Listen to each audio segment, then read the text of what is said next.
because I just have to be honest with you in terms of what the research says and why people get slaughtered when it comes to the stock market. Well, if you know anything about sheep, you know that one thing a sheep will get is a sheep will always be slaughtered. So what I'm going to talk to you guys about is the difference between the different categories of investors and the different mindsets of investors, and how to avoid sort of being in that bad category. Like they say that every stock market has innovators, then you have imitators, and then you have what they call the idiots.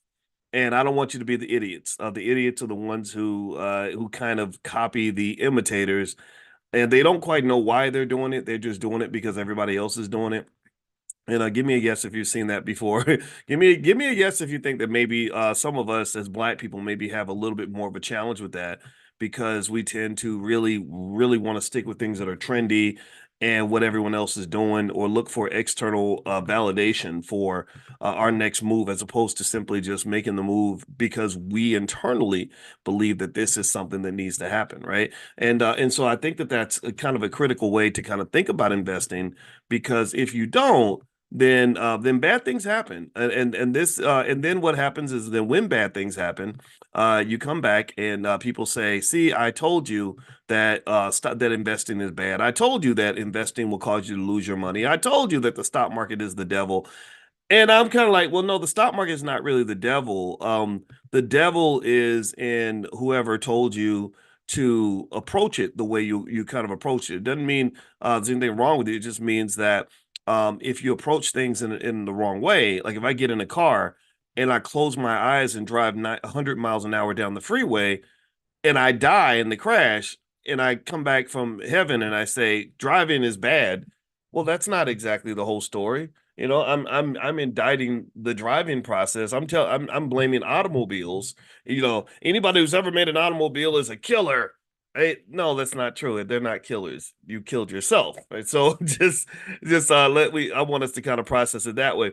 All right, so let me shout out to your city too if you want to. I'd love to shout for you to shout out your city, especially those of you that are international. As you guys know, every morning we do Money in the Morning, financial consciousness. This is where we talk about the art of economic elevation, and we do this every morning at 10 a.m. And I know that to join, to you get on the text list. The text list is text the word morning to 87948. That's how I send you guys notifications of when we have class, stuff like that. Text morning to 87948. Some of you just got a text in your feed or in your phone.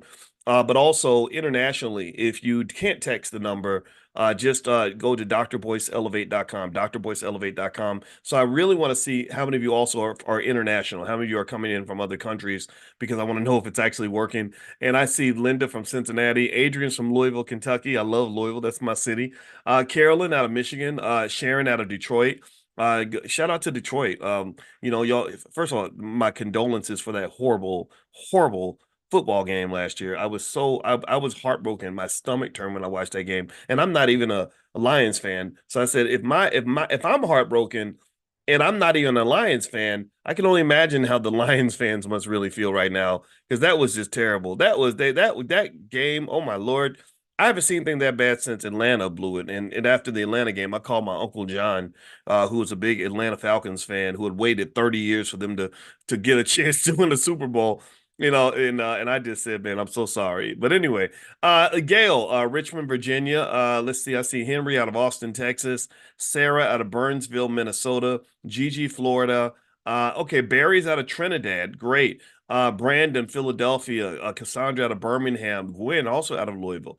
Very nice. Travis, Northern Virginia. Michael Wilson, from Cali. Helena, good morning to you. I see Zoe and Justin out of Nevada, Henderson, Nevada. Noah out of LA. Okay, I'm looking for the layout. If you're international, let me know if you're international. I want to see how many international people we have here, because I want to make sure I want to reach other people around the world. But I know I got some Black London in here, because y'all love me and I love y'all. Let's see here. Okay, I see Andre out of Jamaica. Let's see, what else do I see? Okay, I'm looking for international. Anybody? I know somebody. Come on, some of y'all got to be international. No, Elaine out of Northern California. Okay, Kalamazoo, Michigan. Kalamazoo, Michigan's not international, Kevin, but I appreciate you sharing that with me. Who's international? Let's stop for a minute. I want international only. Who's international? Miramar. That sounds international. Okay. I'm kidding. Unless it's like a part of Florida or something. I'm not, I failed geography class in school. Okay. So, all right. So we're not big on international. All right. Good. So what I got to do is I got to make sure I fix that. So, thank you for sharing that. And that looks like we're all over the US for sure. I see Phoenix and, let's see, New York and St. Louis and Arizona. All right. But I did not see a lot of international, which means that we want to fix that. I want to reach out to more people. Okay. Thank you. John spoke from the UK. Okay. That's good. All right, and I see Big Island, Hawaii, Liverpool for Jimmy Tibbs. Jimmy, you live in Liverpool? I thought Jimmy's a comedian.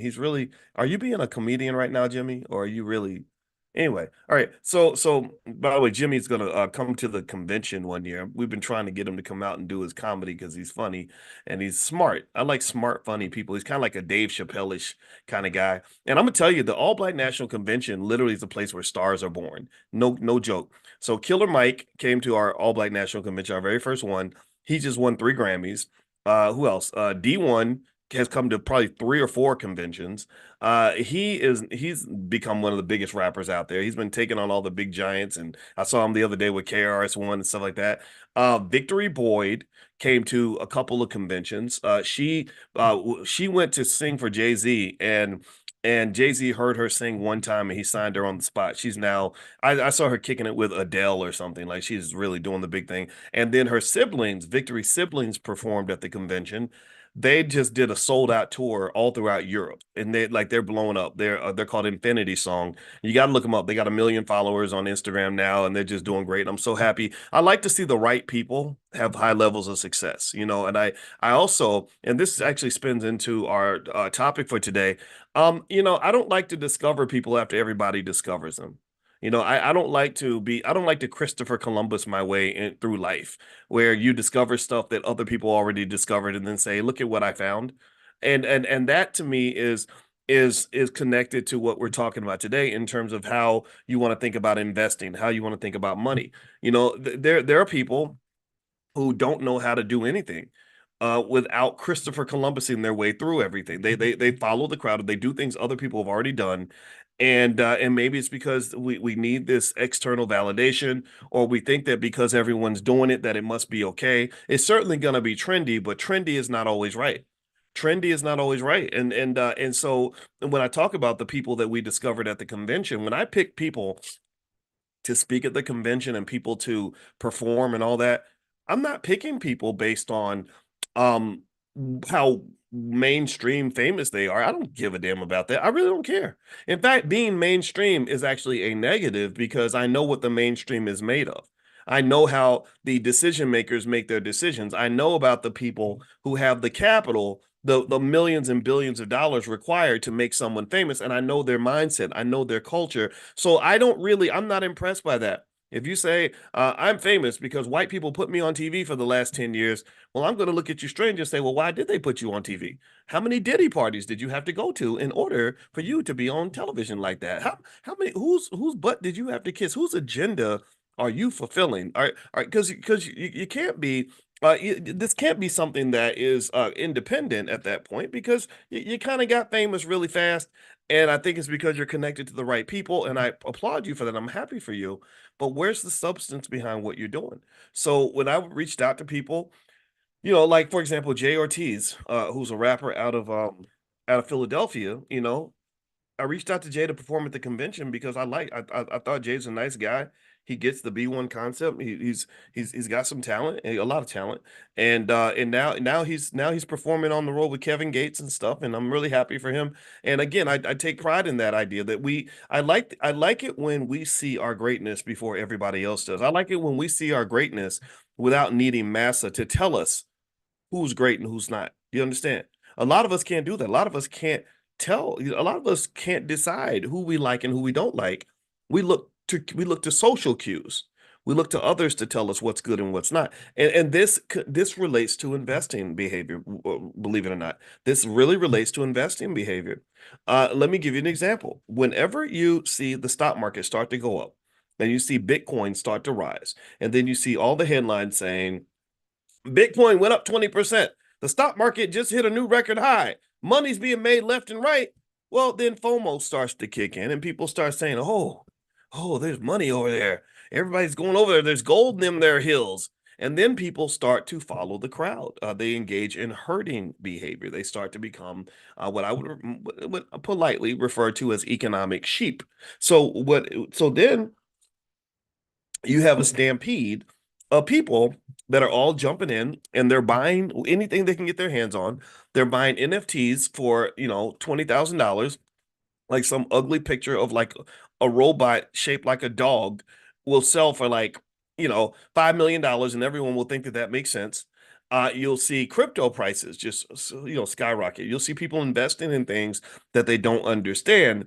And a lot of times people are coming in with this sort of wide-eyed crackhead frenzy, thinking that this is going to be your big lick. This is going to be your big flip. This is going to be when you're going to put in $100 and walk away with $10,000. In fact, that is actually when the scams start to rise up. That is when anybody see how many of you give me a yes if you got emails with those blessing looms? Anybody see those emails with the blessing looms or seen a video? Where somebody's saying, we got to do what's best for the community. We got to believe in generational wealth. We got to invest in each other, and we got to do things, prepare financially for our children, right? They'll use all that language about generational wealth, and it frustrates me because this is language I've been using for a long time, and I'm like, that's not generational wealth, that's generational theft. That's not an investment, sir. That's what you call a Ponzi scheme.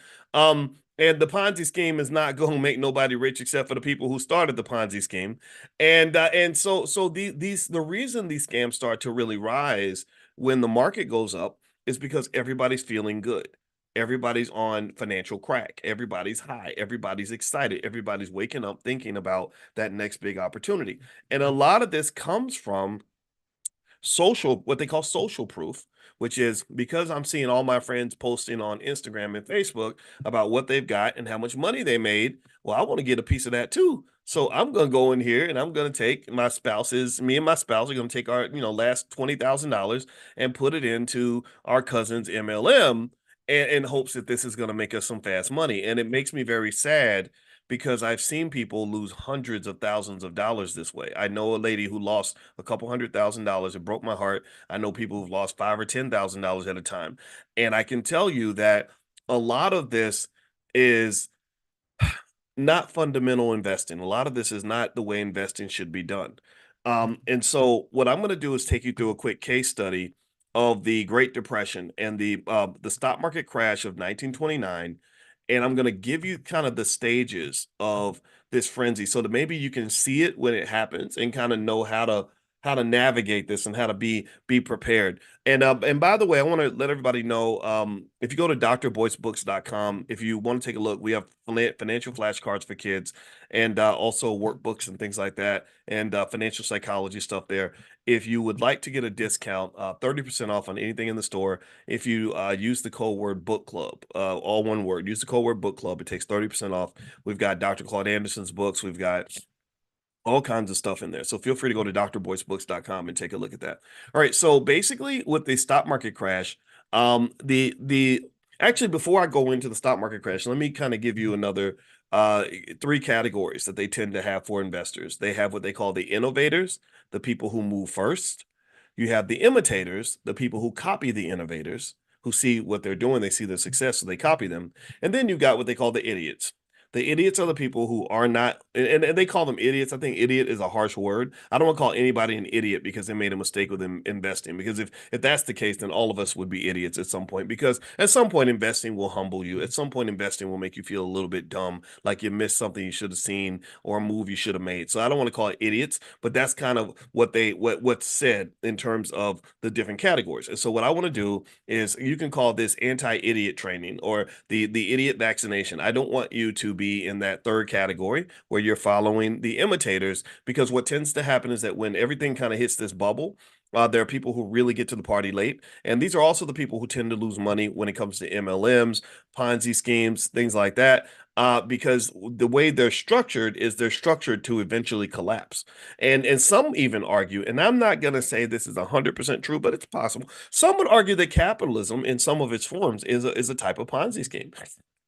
where the early adopters and the people in the middle end up making a lot of the money, and then you have the people on the fringes that kind of end up getting screwed. And I'm not going to say that that's 100% accurate in terms of that comparison, but I am going to say that it's not completely untrue. Part of that is true. This is why there's a documentary that was on Netflix. I don't know if it's on there anymore. It was called Boom Bust Boom. Boom Bust Boom. And in this documentary, they explained very eloquently with puppets, by the way, which I thought was brilliant. Puppets in between these Nobel Prize winning economists who all explain why capitalism's designed to have these big peaks and then these crashes, these big peaks and then these crashes. And is that bad? It's bad for workers for sure, because when these crashes happen, companies get shut down. Like a lot of you know about what happened with Red Lobster. Red Lobster was a company that was bought by a private equity firm, and they pretty much drained the hell out of that company.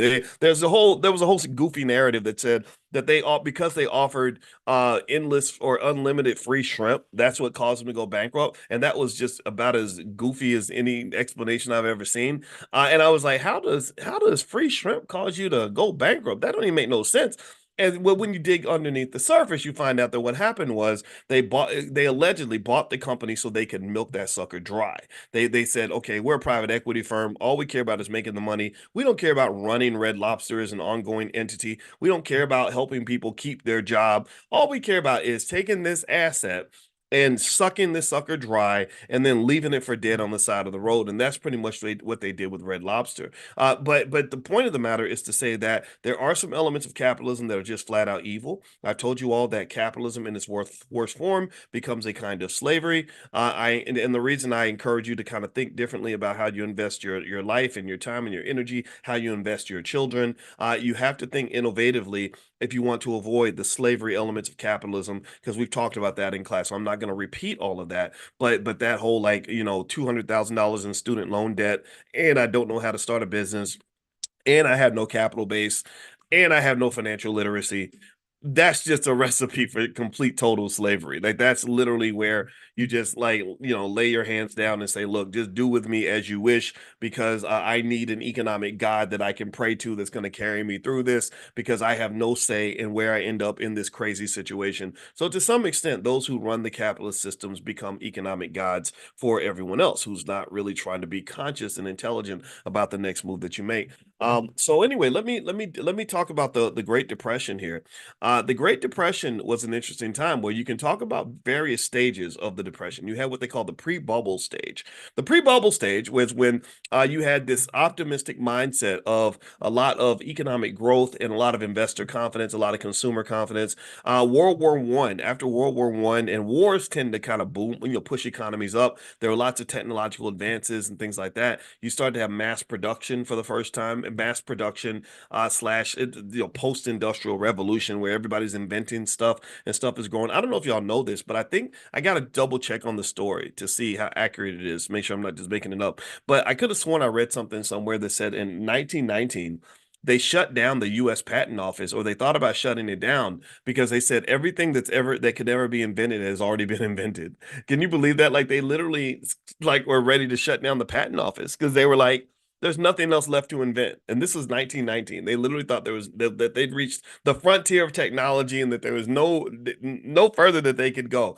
And that just kind of is like the silliest, most non-conscious way to think about life, because consciousness allows you to see long and wide. When I talk to you guys about financial consciousness, economic elevation, things like that, what I'm really talking about is the ability to really rise outside of yourself and to see the bigger picture. So if you can do that, then you say, look, you know what, we've got iPhones and AI, and we really think that we're the stuff. Like we really think we're on the cutting edge. Like we really think we are the new Negro, and we just know all this stuff, and technology is just amazing. We're gonna look like complete goofballs in 100 years. In 100, there's somebody in the year 2020, 21, 24, who's maybe they're watching one of these videos to study for their doctoral dissertation. I'm not I'm not like rapper famous, but I'm famous enough that at some point, maybe if somebody studies the Black economic revolution of the 2020s, they might pull me up and watch a couple of my videos, and they're going to look at me talking about all this so-called innovation we have, and they're going to be laughing. They're literally laughing because we look like a bunch of old-timey geezers, like they did in the 1920s, and where they wore those funny little outfits and they did those stupid little dances, and the music sounded absolutely terrible because the audio quality was so bad. Remember they put the record on the thing and it would sound like right because the audio was so terrible because the phonograph had just been invented. So they're going to look at us. They're going to laugh at us. They're laughing at us at like our goofy little AI and our goofy little what is it holographic technology, right? And that's how we're going to look. We're not really advanced. We're not the new generation. We're just a generation. We are just a pin, like a little pin in time, right? So ultimately, the most you can really do, if you talk about the greatest economic impact you can have on yourself, your family, your legacy, your descendants, is to plant seeds. You got some time to plant lots of seeds. You plant as many seeds as possible so those seeds will grow after you're gone because we're going to be gone very, very quickly. Now, with that said, let's jump back in one more time. Let's talk about the Great Depression. You had the pre-bubble or the bubble formation, which started in the mid 1920s. So first you had the pre-bubble stage, which is fine, optimism, economic growth, etc. The bubble formation period from mid 1920s to 1929 is where you had irrational exuberance, lots of speculative mania. So basically, the stock market started to really grow. Lots of people saw all the money their friends were making. Housewives would talk to other housewives in the neighborhood. Back then, you had a lot of housewives and stuff. So housewives would talk to other housewives about how much money they made in the stock market. People were writing articles talking about how you can flip your money and double it really fast in the stock market. You also had easy credit. You had a lot of margin available, a lot of a lot of lending available to expand the breadth and the depth and the strength of your ability to make money. And there was also just kind of a belief that you're in this new era. This belief that you've now reached this magical economy that cannot crash. You've reached this magical, yeah. Those people in the 1800s, they were a bunch of old geezers that didn't know what they were talking about. We're smart, we're young, we know everything. So we've invented a way to avoid depressions. We've invented a way to avoid economic collapses. And that's what people always think right before the economic collapse. Like we always think that we've solved the problems, we've cured the economy, and then the economy comes back and slaps us back into reality. The economy comes back and says, you don't know as much as you think you know.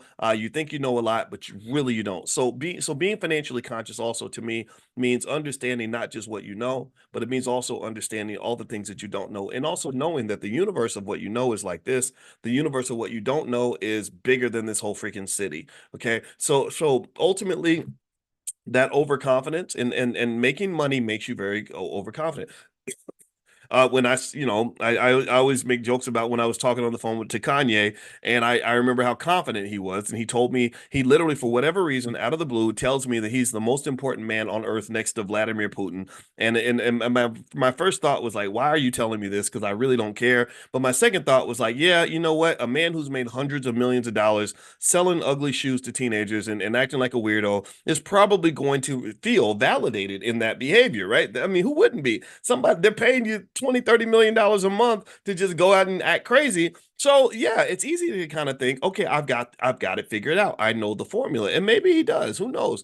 But anyway, the third stage after that, after you have the bubble formation, and this is where asset prices are getting pushed up to higher and higher levels. Inflation is high, but asset inflation is typically higher. This is one of the reasons why investing is so important, is because if the value of your assets is going up faster than inflation, then you're not going to feel inflation as badly as somebody who just has to get up and go to work every day and live paycheck to paycheck. So the third stage would be what they call euphoria. Euphoria is complete overconfidence. It's where stock prices tend to disconnect from fundamental values. It's where you start to believe that it can never go down, the party will never end. And so investors have this sort of blind faith where they'll invest in things that they do not understand. They will engage in massive amounts of speculation. All the blessing looms are everywhere at this point. They ignore the fundamentals. They don't care what the fundamental value of the company is. So So people like the Warren Buffetts, they say, you're an old geezer. Nobody wants to listen to you. You're so behind the times. This is 1929, dude. You got to get with the times. And this is right before the next stage. And by the way, another thing that happens is this is when the amateur investors start to really jump into the media or into the market, because the media has been attracting them with all these big headlines. So they're giving you all these headlines. Stock market hits a new record high. Here's a housewife who made 10 times more than her income in a year. So I'm drinking water because I got something in my throat. My apologies. So you see all these headlines. So a lot of amateur investors start pouring into the market. And this is right before this leads us to stage 5, which is the crash. So when you have the crash, you suddenly have this panic. You have this freak out where people are like, holy crap, everything that I've been working for, everything I've been excited about, everything I think about every morning when I wake up, all my hopes and dreams are suddenly dashed, because now that stock that I own, that stock that I knew would never go down, has suddenly dropped 50% in a day. It's collapsed on me. I'm freaked out because I did not prepare for this. I did not engage in any sort of risk management strategy. I put it all on the line. Maybe I bought real estate and I own 6 houses and I'm barely making the mortgage payment on all 6. And now I'm screwed. Now I'm scared. So then what happens after that is, in the middle of the panic, everybody starts selling their stuff. Everybody's like, you know what? I got to get out of here. Here, my stock is for sale. I bought it for 100. I'll sell it to you for 75. Somebody else says, no, no, no, no, no. I'll sell you mine for 60. Somebody else says, no, no, no, no. I'll sell you mine for 40. And the price just drops and drops and drops. And that's the panic. That's the overreaction. This was Black Thursday, October 24th, 1929. And basically, this is when you started seeing people jumping out of windows and all this other sad things, these sad things that happen when people become overly addicted to money. And after that, you kind of had, in the Great Depression, you had this sort of aftermath that lasted for at least 3 more years, from 1929 to 1932. You had a lot of despair. There's a loss of confidence. So before, everyone's overconfident in the economy. Now everyone's just sad and depressed. And that's another flaw. That's another flaw. So it's not like you came back to reality. Let me know if you're following what I'm saying. You're not coming back to reality. What happens is you create a new reality, another false reality that's equally harmful, which is the reality where you don't believe that it's ever going to end, right? It's another reality where you don't understand a basic rule of life, that this too shall pass. You don't think about it like that. You're like, oh my God, everything's dead and people are broke and blah, blah, blah, blah. And I get it. I totally get it. It's easy to feel that way. But then again, a financially conscious person doesn't feel that way. A financially conscious person knows that this is but a moment in time. But this is a moment that, hey, everything's cheap right now. I took some losses. I took some hits. I learned my lesson from this experience. Now if I've got a little extra money, I'm going to really look around and go shopping. This is the time for me to really be an aggressive investor. This is not the time for me to cry in my beer. This is the time for me to go buy a beer manufacturing facility so other people can cry in their beer while I'm selling beer to them. This is not the time for me to be sad about the losses I've had. This is the time for me to be excited about the gains I'm going to have when this is all over. And so the people that tend to build the most wealth are people who are buying the most during that time. A lot of people don't talk about this. They never talk about this.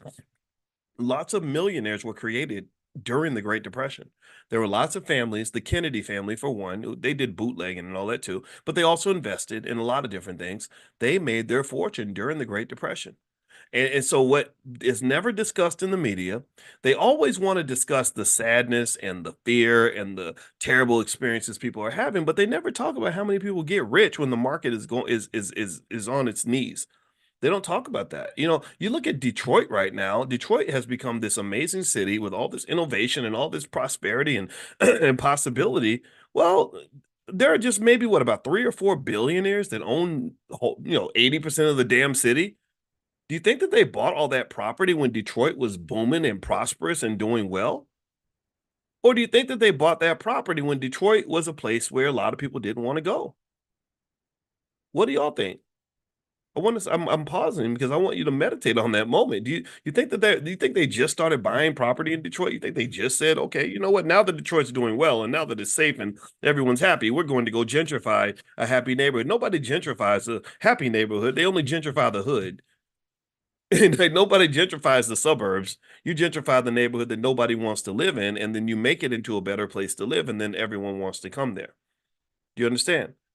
So ultimately, and in fact, now that I think about it, it was probably my investor psychology that led me to pick certain people that were speakers or performers at our convention. I said, you know, if I saw someone that was talented, I had my own internal metric of whether or not I thought the person was going to be successful and famous, and I would try to work with them before the whole world saw what I saw. Like when I saw Victory Boyd sing for the first time and at my event, and she's just sitting there like all humble as can be, her little guitar on her back. I said, "Ooh, this lady's gonna be big one day. Let me go ahead and work with her now because when she blows up, I won't be able to even get her on the phone." You understand? So you got to plant your seed at the right time. You don't plant your, everybody wants to plant their seed after the fact. Even when it comes to other important investments we make in our lives, like when we pick a spouse, you know, it's so interesting that there were women that were interested in dating me once I made $115,000 a year, which was a lot of money in 2001. By the way, I did not have many other 31-year-old black male friends that were making the same amount of money as me. Which what does that mean? That means if I want to take you to an expensive restaurant for dinner, that was very easy for me. If I want to take you on a trip, that was easy for me too. If I wanted to buy you something from Tiffany, that okay, sure. Let me get out the credit card. It was easy, right? So of course these things are appealing. I wrote a whole book called Financial Lovemaking about how you know, just for thousands of years women are impressed with men that have money, right? So they would forget about the fact that I was only 5'8". I think I'm 6'3". I think it's fake news that I'm 5'8". But still they would tell me I was 5'8", but they would say, but you're 5'8" with money, which kind of makes you 6'4". And I'd say that's exactly right. That's what the science says. So what's interesting to me though was I remember kind of thinking about this. I said, wow, this is so interesting that I suddenly became handsome when I started making money. I like my jokes became funnier. I became the most interesting man in the world, you know, the most interesting man in the world. And I didn't get that. I was like, wait, I'm the same guy I was 3 years ago when I was in the library 7 hours a day trying to work on my PhD. And now, mind you, that same guy, he didn't drive a nice car. He drove a hoopty. He drove a car that where I'd have to stop every now and then and put water in it because the engine would overheat. That's not fly. That's not cool. I was the same guy when I lived in that apartment that was, you know, this tiny little raggedy place that I could barely afford. I was the same guy when I was making $12,000 a year, but for some reason, because now I've got this economic outfit on my body, basically, like I've got this economic shell of being a professor who makes 115,000 a year. Suddenly I'm just that much more of an appealing partner. And I remember thinking, no, you should have grabbed me when nobody was calling. Like now you're trying to call me when everybody's calling, and I can't take your call because I'm busy now. Boy's got stuff to do. But there was a time where Boyce didn't have anything. Boy, I was I I kid you not. People make fun of me. Sometimes they call me a simp because I just love my wife so much and I don't care. I don't care what nobody say. The most beautiful woman in the world I ever met. But they call me a simp, and they're gonna really call me a simp after I tell you this. I remember when I was like 27, 28, and I would read these articles and they would say, you know, there's no good black men out here. Like they've been saying that narrative for a long time. They've been talking about that for a long time. Yeah, there's no good black men. Where are the good black? And I would read this like in Ebony or Essence magazine, and I remember thinking, I'm a good black man.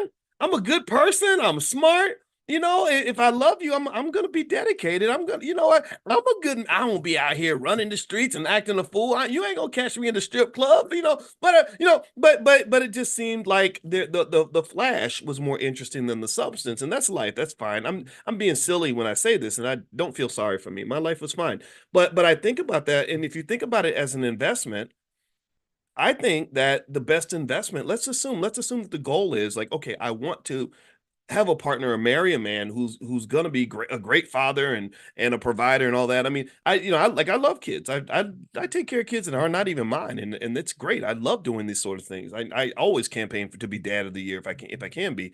So if your goal is to nail someone like that and get in a situation like that, I think you invest. If you look at people and relationships as assets, not in a negative way, not in a derogatory way or an exploitative way, but just in a way that says this asset enhances my life. You are an asset to my life, as opposed to the liabilities that we have in our lives, like those bad relationships and those people that abuse us and mistreat us and everything else. If having the right humans in your life is an asset to your life, then you should, in my opinion, I think a conscientious person invests in those assets before they become popular and in high demand, right? You seek out, if you're Michelle Obama, you don't try to get with Barack Obama after he becomes president, because then you got to wait in line. You go get with Barack Obama back when he's driving a hoopty, back when he's sitting in law school and he's showing a lot of potential, right? But he ain't showing a whole lot of money. He's not very flashy. He's not driving a nice car. He's not doing all of the materialistic symbolic things that make people think that a person is more successful than other people. And I'm going to tell you, I really believe, again, I only really know the black community in this way. I don't really know a whole lot about exactly how white people think about everything, because I have a few white friends and I love them all, but I don't have a ton. But I can say that with the black community, I can tell you that a lot of people, I think a lot of us are trained to arrive late to the party. And it's not just financial investing. I went to relationship investing because that's another kind of investing that we do. It's basically kind of positioning yourself to be connected to the assets that you want in your life, but you have to connect at the right time. Like, for example, if you know the movie theater is going to be crowded on Saturday, why are you going to the movie? Why are you going to go see the new movie on Saturday? Go on Tuesday when nobody else is going. Contrarian thinking. This is what I'm getting at. That's a financial term. There are thousands of research papers written about contrarian thinking and how the contrarians are the ones who win. The contrarians are the ones who go left when everybody else is going right. The contrarians are the ones who get there before everybody arrives. The contrarians are different because contrarians also have to be leaders. Contrarians have to have a type of courage where they say, look, I'm not trying to follow the crowd. I don't want to do what everybody else is doing. I want to be unique. Prince, for example, as an artist, was a complete contrarian. Right? Everything Prince did was weird, very weird. But then he would make it cool, and everybody would be copying Prince. There's a million Prince imitators, but there's only one Prince, right? So here's what I want you to understand, though, that the studies show that 70% of all people will follow the crowd even if the crowd is wrong. Did y'all know that? 70% of all, this is what studies show. 70% of all people follow the crowd, even if they know the crowd is wrong. So, I'm talking to those of you who really want to know the value of what it means to make that first move. And the hard part about it is that to do that, you kind of have to know who you are. You have to trust your own internal instincts and value judgments. You cannot always look to other people to understand what you're doing. A lot of y'all, for example, got dreams. You got big dreams of big things you want to do. And it's very frustrating if you try to explain that big dream to a small-minded person who only follows the crowd. It's hard for me to lay out a vision that doesn't exist to somebody who can't see a vision unless it's real and it's right in front of them and it's built out of concrete. They can easily see things that are already established. They can look down at the McDonald's down the street as an established business. They can see Google as an established business, but they can't see your business as anything because you're describing something that's not real.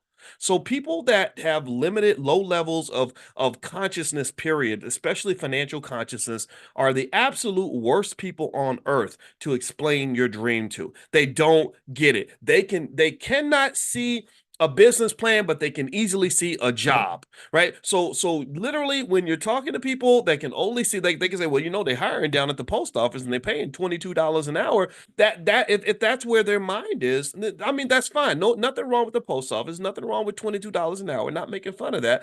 But I am saying though that maybe there are times where there's something bigger, there's a bigger vision, that maybe comes from God or the universe or whatever. And the hard part is that you have to really protect that vision from the people that might influence you who are not necessarily able to see that bigger vision the way you can. Because here's the other thing too, the other reality you have to face is that maybe your vision isn't the right one. Maybe your vision will fail, or maybe your vision is not as good as you think it is, right? So they could actually be right, but at the same time, though, there is always an inherent risk when it comes to pursuing a vision, whether you're talking about investing or anything else. There's always a risk. So remember, 80% of all Black-owned businesses fail. So just because you have the vision and because you're passionate about it, that doesn't mean it's going to work. But I can tell you this, I can tell you this. I heard Jeff Bezos, the founder of Amazon, and he talked about what it means to take your vision into and turn it into a business, make it into something concrete, make it into something real, make it into something that generates revenue. He said that is really, really hard to do. That is really hard to do. And the success is not guaranteed. So the best you can do is you can't guarantee a win or a success just because you put your heart and soul into it. But what you can do is you can maximize your probability of succeeding. And he said to maximize the probability of success, you have to be ready to go hard toward the thing that you want to see done. You have to commit to it. Yeah, and committing to it, especially when you don't have a lot of people around you encouraging you who can't see the vision because their consciousness is limited, it's going to require some sort of fuel that's going to really push you there. And what happens, unfortunately, is that that person who's innovative or who accomplishes at a high level typically has a very lonely life. Very lonely life. I don't know if I'm a high achiever or not. I think I could be. I have no idea. I'm not going to even talk about that. But I can tell you that I don't have a lot of friends. I do not. I do not have a lot of friends. I have a very small circle of people that I can talk to and I can come to them and they trust me enough that I can come to them with any harebrained scheme, crazy idea that I think is going to work and they will believe me because they just have worked with me so long and they've seen some success, right? I can talk to them and they say, Dr. Boyce, I don't understand it. I don't see how it's going to work, but you know what? I got your back. Those are the types of people that you want in your corner. Those are great people to have. The person that you don't want is the person who's like, I can't understand it. That doesn't make sense. How's that going to work? You can't do that. You failed at the such, right? I'm like, yeah, I know I failed. I failed a million times, but I'm going to keep trying because it's only through consistent failure that you find great success. Yes, I know I messed up. I know that I don't know how to do everything. I'm going to try. I'm going to learn, right? Because here's the thing. You can't guarantee that you're going to succeed. You'll never be able to guarantee that you're going to win, but you can't guarantee that you're going to try, right? That's the only guarantee you have. And so what that might do is that might increase your probability of success from 20% to 40%, but you still have a greater than 50% chance and it ain't going to work out. But you take what you can get. And you can only go get it by being willing to be that innovator that we talked about. You got to be the first mover. You got to be the person that can walk alone in the dark by yourself when nobody else is cheering you on. Because I'm telling you, the bigger and the better and the more meaningful your goal is, the fewer people you're gonna have that are gonna sit there with you and completely get it. This is why mothers are so valuable. This is why, at least my mama, this is why I love my mom. You know why I love my mama? I love her for many reasons, starting with the fact she gave birth to me. I love my mama because my mother has always been my cheerleader, even when I was doing something crazy. My mother has always just been that person who's like, "You go, boy, keep going." you know, and that was powerful. That meant a lot. Because I didn't have a lot of, a lot of people they'll remind you where you messed up, where you didn't you got something wrong. They'll remind you what you don't have, and well, he's got such and such and blah blah. I sat there. I had an uncle one time, and I was 23 years old, and I sat with my uncle, and he said, "So what do you want to do with your life?" And I said, "I want to get a PhD in finance." And he said, "What are you going to do with that?" I said, "I want to be a finance professor." And I don't know what in the haterologist was going on with this man. I just still don't understand this conversation. I hope he ain't listening because it might hurt his feelings. But he literally sat there and just was like, "You really think you can do that? Like you don't you don't. I don't think you have what it takes to be a professor." I'm like, I didn't even ask you your opinion. Why are you saying this? Wait, I thought we were family members. And he was like, he said, he said, Coco was my nickname. That's what my family calls me. He said, Coco, he said, they got a man at Harvard and they pay this man to think. All he does is he makes $200,000 a year to think. That's all and he said, do you really think you can compete with that? And I just remember sitting there thinking, why are you saying these things to me? Like, this is not helping at all because it's making me question, like, man, I don't know if I can. So, what I had to do was I had to stick my chest out and say, well, I'm going to do my best. I'm gonna go for it. I ain't scared. You know, like, and I'm sitting in the back of my mind, I'm like, damn, I am kind of scared, but I'm not gonna be scared. I'm gonna go for it. And what carries you through those situations is when you learn not to put so much weight into the opinions of others. You have to listen to the opinions of others, but there's nothing about the opinion of the crowd that makes that belief into gospel. But people do that, especially people who don't have a lot of confidence or self-esteem or don't know who they are. People who don't know who they are, they're looking to oh, the crowd's going that way. I'm gonna go that way. Oh, everybody's doing TikTok dances. I'm gonna do a TikTok dance, right? They're all buying this. I'm gonna go buy some of that too because they got to be right. Because I was thinking that don't make no sense, but since everybody's doing it, it must make sense. Because if it wouldn't make sense, everybody wouldn't be doing it, and they don't understand how stupid the crowd can be. They don't understand the psychology that I described to you, where 70% of all people follow the crowd, even when the crowd is wrong. And I think that this is detrimental, not just for us economically in terms of spending habits and financial choices, but it's also detrimental in terms of just the basic quest for so-called freedom and liberation, all these other buzzwords we use to describe what we're trying to do as Black people. It just doesn't work if you're just doing what everybody else is doing. So I piss people off a lot because everybody will go in one direction. I'll say, I don't like that. That don't make no sense to me. Like, oh, you're just trying to be a contrarian. I'm like, yeah, I kind of am in a way. I am. I do that. I am. I think it's literally somebody. Like, I'll give you an example, real life example, real life example. This has nothing to do with investing, but it does relate to that mindset piece that I'm talking about, which you can spin back into your economic behavior. But everybody, right? Like I'm a big fan of Kendrick Lamar. I love Kendrick Lamar. If you follow hip hop, you'll know Kendrick Lamar, the rapper, just pretty much dismantled and decapitated the rapper Drake in public and cut his testicles off, and it was beautiful to watch because you know Drake is this Black Jewish guy who just makes this like weird music that I never liked very much, to be honest with you. But a lot of people like Drake, so if you like him, that's okay. I apologize if I offended you, but I'm more of a Kendrick guy, right? But anyway, and there's this really popular song, they not like us, they not like us, they not like us. Everybody knows. Give me a yes if you've been following this. Let me know if you've been following. I hope we're not too out of touch. If you're not if you haven't been following, you should look it up. It's interesting, right? It's very interesting because it's hip hop, and hip hop is a big part of Black culture, which means that this is something we should always pay attention to, in my opinion. But there was part of the song where he says, "You're not a certified lover boy, certified pedophile." And I was like, you know what? I'm cheering for the guy. I love it. I want to see him win. He's doing great stuff. He's uniting the gangs and every.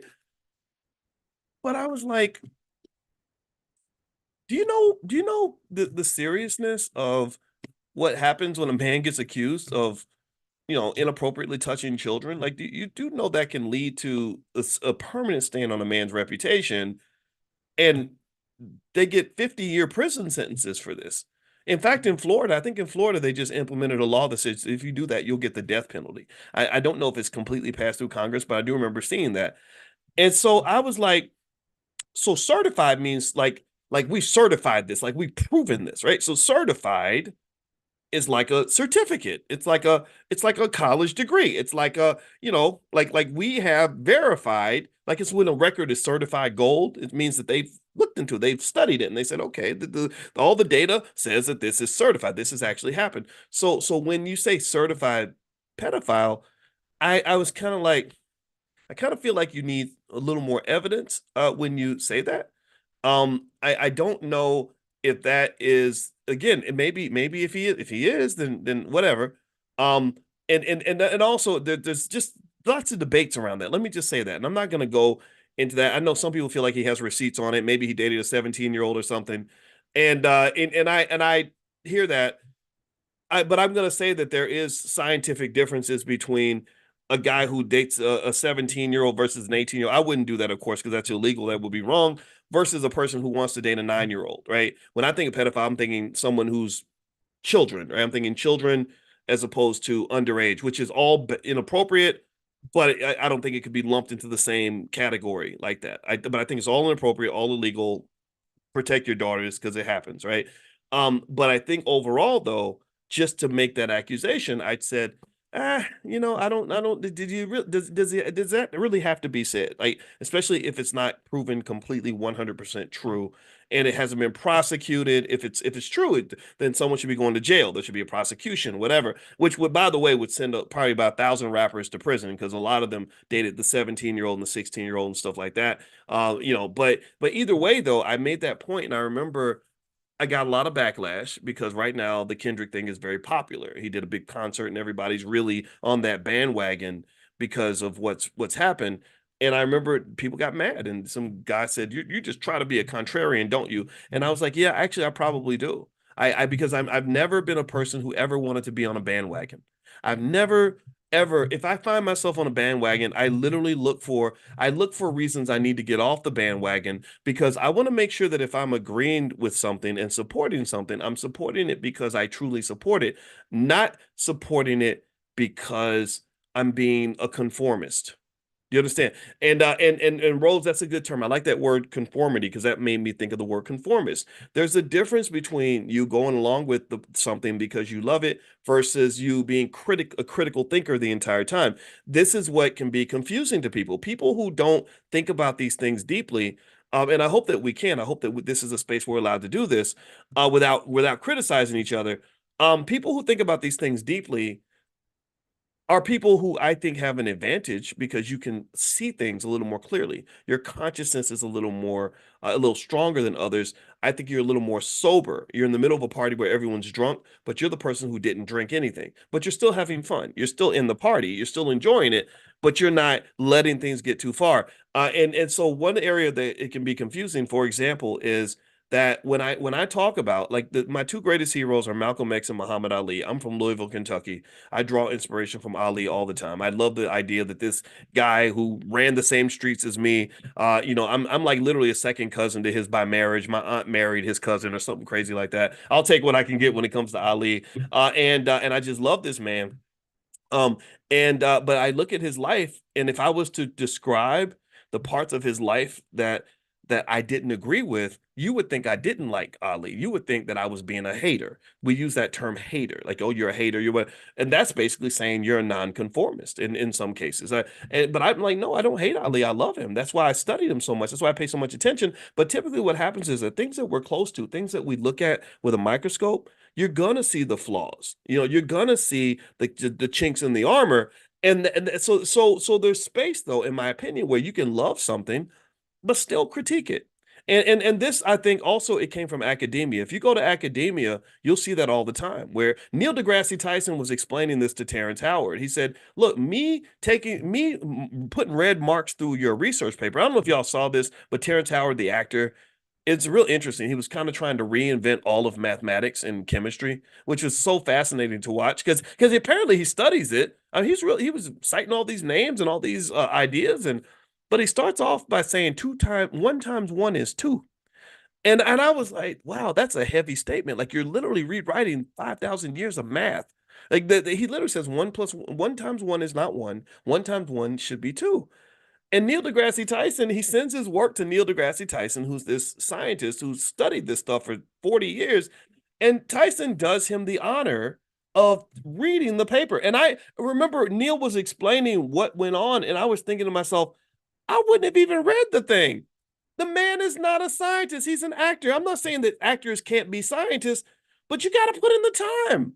It's like if I show up and I say, hey, Boston Celtics, I'm ready to play with you guys in the next NBA championship. They would laugh at me. They would say, what are you doing here? Not only are you unskilled and fat, but you're short. That's what they would say to me. They wouldn't say, well, we don't want to be disrespectful and say that, Dr. Watkins can't be as great of a player as Jaylen Brown. But no, you have to put in the time. So Tyson explained though to Terrence in a very polite way, much more polite than I probably could have been, because I don't have patience for certain things, and that's probably why he's more mainstream because he's a nicer guy. I'm not nice all the time. Something seems goofy to me, I'm gonna just say it.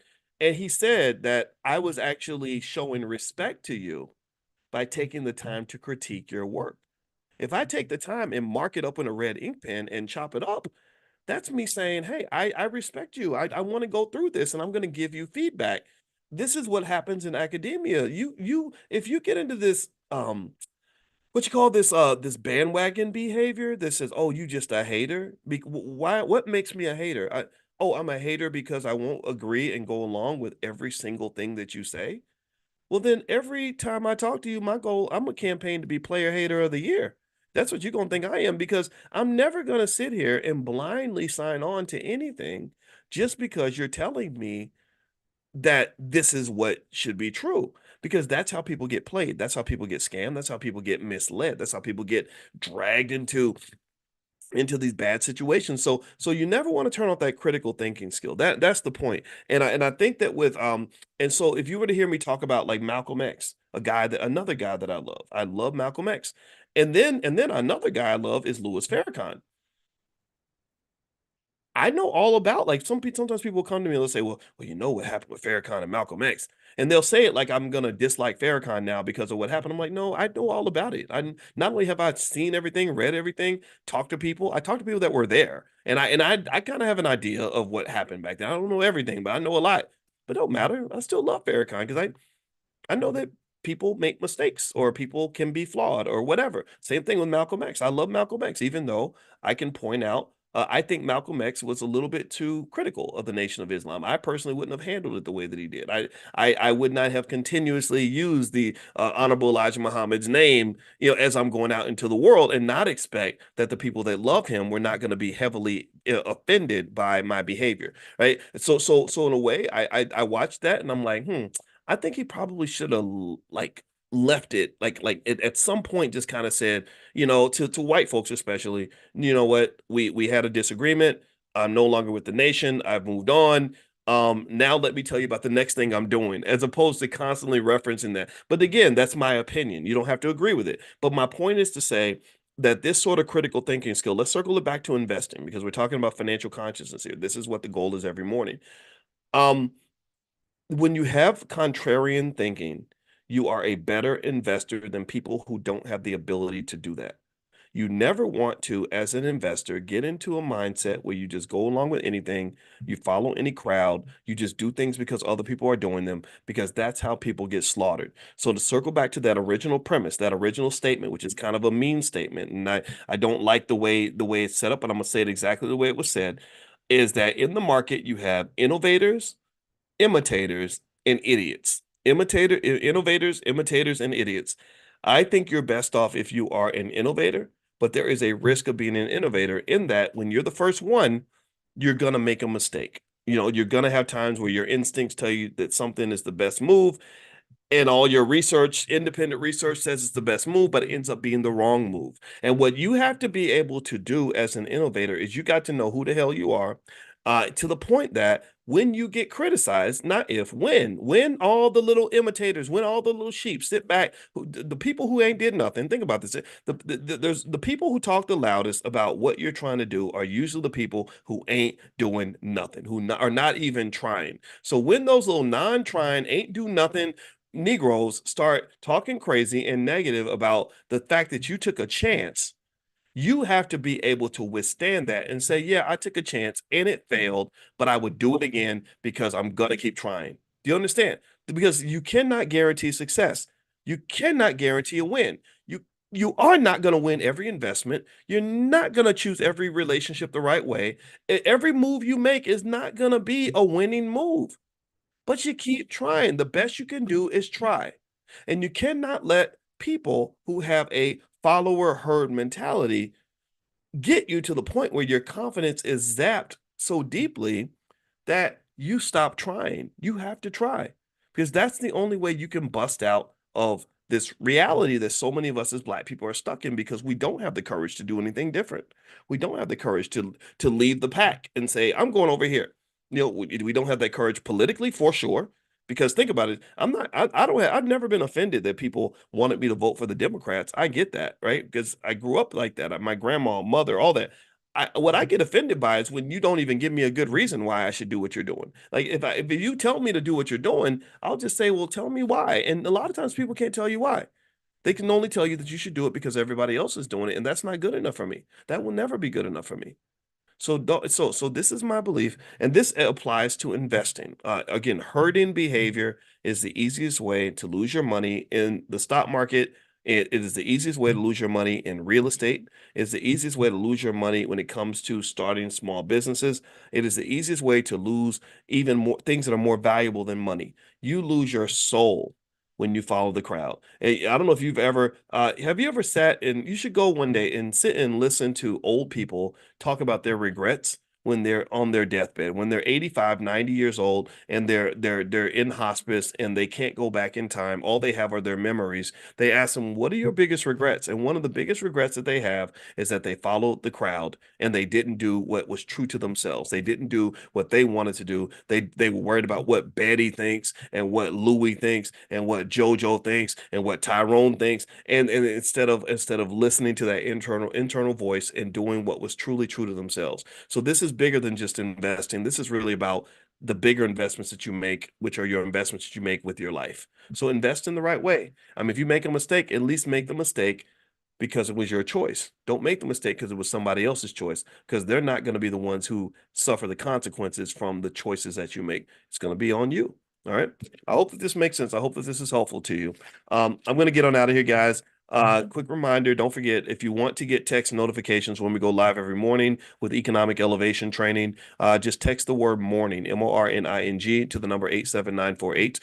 Text morning to 87948. And also the All Black National Convention, reminder, that's going to be October 25th through the 27th. I'm going to talk about it a lot as we sign new people on and bring people in. And we've got a lot of different experts and things like that. This is where we get together right outside of Chicago, and it's an amazing event. And I see someone's asking me to answer their question. So Anthony says, can I buy this class? Yes. If you go to drboycedaily.com, drboycedaily.com is where all the recordings are, and that makes you a premium member. I don't talk about that so much, but if you do go to drboycedaily.com, there is a link where you can get the first month free and get access to every single one of these trainings we've done. I think now by June, we've probably done about 170 of these lectures just this year alone. And I have Chanel put all of the recordings at drboycedaily.com. So feel free to take a look at that.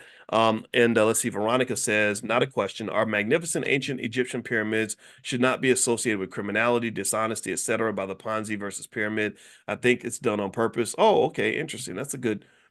That's a good point. I don't know. Maybe that I got to look that up. When I think about pyramid scheme, I'm thinking about like the shape of a pyramid where you have people at the top of the pyramid who are, doing well because they're at the top. And then you got the people at the bottom at the base of the pyramid. That's what I think about. I don't associate that with the Egyptians, but we are going to Egypt actually in August.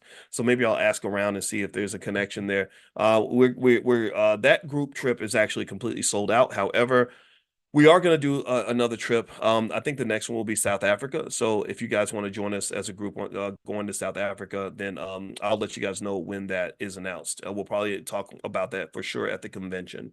Let's see here. Is there a particular day to buy one stock over another? Nope. Nope, it's not better. Now buying it Monday versus Saturday, Barbara. Most stocks you can't buy on a Saturday. The stock market is open from 9:30 a.m. until 4 p.m. Eastern. So if you want to learn more about stocks and stuff like that, the blackstockmarketprogram.com, the blackstockmarketprogram.com is where I teach a ton of stuff on stocks. I have probably 100 different lectures on stocks. So feel free to go to theblackstockmarketprogram.com. And also, Lydia says, can you post a link to your dissertation? If you Google it, it's out there. Just Google Boyce Watkins dissertation, Ohio State. It'll pop up somewhere. And don't ask me what was in it. Writing a dissertation is one of the most torturous experiences imaginable. It's 155 pages of math, and it was very stressful. And the goal was just to get the damn thing done. And basically, it was written on stock markets and stock momentum and stock prices. You won't learn a lot by reading it except how to put yourself to sleep. And remember, I was a 31-year-old when I wrote this. So as a 53-year-old, my perspective has evolved quite a lot since that time. But I did know, I knew a lot of stuff, and there's a lot of computer programming. That was all I did every day was 9 hours a day, just sitting in front of a computer. And so it kind of prepared me for a lot of, actually it prepared me for the internet, which was kind of cool. You need to ask where's Dr. Umar Johnson's dissertation. See, Ken, now you starting stuff. Don't be starting stuff this morning. We ain't starting. We ain't starting stuff. All right. Oh, and yes, it is Antoinette. It is the 20th anniversary of my 33rd birthday. So that's what it actually is. Anything, anybody saying I'm 53, that's all fake news. All right. I have your dissertation, Doc. I read every word of it. Says Sharif, it's awesome to see your growth and genesis of how you've evolved. But first of all, Sharif, I'm very impressed. We gonna clap for you, Sharif, for reading that whole thing. Because I wouldn't even want to read it. If you paid me money to go back and read that crap, I'd be like, no, I don't want to read that thing. And it's not because I don't. I appreciate what it did for me. At that time, my goal was simple. I wanted to finish the damn thing, get it approved, and get a job because I had no money. And it worked. I got through. There was a guy named W.C. Benton, a black man, who helped me get through because PhD programs are very political. And because I've always been an outspoken black man, I'd really angered some of the white people that were ahead of me. And they I think they were determined to kind of sabotage my progress. I really do. And this black man, W.C. Benton, I'll never forget him. He was the only, just to show you the racism. This is why I have very little faith in American institutions when it comes to racial equality. This black man, he was the only tenured black professor in the history of the whole Ohio State Business School. Like they had several departments. They'd never tenured any other black man. And he was like the top three in the world in his field. He had to be that good just to get something that hundreds of white people had gotten. So the racism was pretty bad, but he was a real man. He was a great guy. He was a Marine. And so he wasn't scared of nobody. And that's why I respect soldiers because of him and my dad and stuff like that. And Dr. Claude Anderson, just the soldiers. We need more of this soldier mentality in our community. I think if we have more people with a soldier's mindset, just in terms of like that discipline, that courage, that commitment to solving problems and just fighting for what you want, then we'd be unstoppable, right? So, in fact, that's why the whole Black Wall Street massacre kind of occurred, is because the soldiers came home from World War I and they said, "Oh, you got guns? Well, we got guns too.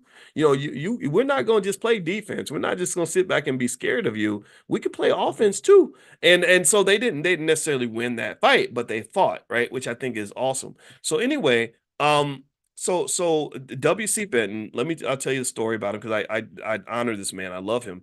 I was in the middle of something where they were just giving me the business big time. And I told him, and we went to eat one day. We went to eat lunch at, I think it was Burger King or something. Don't judge me. I was 29 years old. And now he's the one that shouldn't have been eating at Burger King because he was overweight man, about 60 years old at the time. And anyway, I remember telling him about it, and he went in there and he went in guns blazing. And he went to the big boss of my department, a guy named Renee Stoltz, and he just basically told him, he said, if y'all keep messing with Boyce, I'm not gonna support you on this thing over here that you need me to do for you. And next thing you know, they were so nice to me. I mean, it's like he came in like Moses and parted the Red Sea and cleared a path. And that to me that showed me just what we lose when we have so many of these institutions where you don't have other people like you that understand you, who can mentor you and guide you. That was the hardest part about being affiliated with white owned institutions, is I didn't have any mentorship, any guidance. I didn't know what to do. I just know I was being traumatized left and right by all these microaggressions. Same thing kind of happened in Syracuse. So I just acted out. I just said, okay, well, you're not going to take me out. I'm going to fight you. So with Syracuse, it was just a big fight the whole time. Whereas if I'd had a couple of good mentors in my space to kind of protect me and train me on how to operate in that weird environment, I probably would have been more comfortable there. I would have been able to make it work. But there was nothing there. There was no infrastructure. So this is something that does happen. And in my view, the solution isn't like, okay, we need more black mentors. That's a temporary solution. That's a band-aid. But I think we need more black institutional ownership, period. I would have been much more comfortable in a less funded, smaller black institution than I was in this well-funded, big, strong white institution. And so my solution at the time was to try to go teach at an HBCU. So I applied to a couple, Howard, and I talked to somebody about teaching at Prairie View A&M. And the conversations were incredibly depressing. When I went to Howard to interview, I got interviewed by a Chinese man, which was the craziest thing I've ever seen in the world. With that literally you are I was sitting there thinking, this doesn't make any sense. Why am I at an HBCU with a Chinese guy deciding if I am worthy of teaching African American youth. That was the craziest thing because you can't go to China. I bet you go to China. I'll give you $1 million. You find one Chinese institution. Well, I'm not gonna say a million because in case somebody actually takes me up on it, I'll give you $1,000 if you can find one institution in China that is where Chinese students attend, where there's an African American who gets to choose whether or not Chinese people are qualified to teach other Chinese people. They would never allow that to happen. But we do because we are inherently committed to this really awkward racial double standard. And I kind of think even here you go. Here's another example. And just something to think about. I saw the other day where there were people that were really upset because in the Florida schools, they're teaching history different. They're teaching something about slavery, some things about slavery that are just not true, like that the slaves benefited from slavery and silly stuff like that. And people are outraged as they should be, and I get it. It's wrong. It's incorrect. Um, but I remember just thinking, I said, we should also consider the fact that maybe it doesn't make sense that we are depending on our oppressors to teach us our own history anyway. Like I said, do other people look to us to teach them their own history? Like, do Jewish people say, "Hey, African Americans, we don't know nothing about the Holocaust, but we need y'all to tell us what it was like to be Jewish in 1942." Would that even make any sense? Does that happen? It doesn't happen. Nobody looks to another group to give them their own education about themselves. I will never look to my adversary to tell me who I am. Because they're going to say, well, you're a clown, you're a liar, you're a bum. That's what they're going to tell me.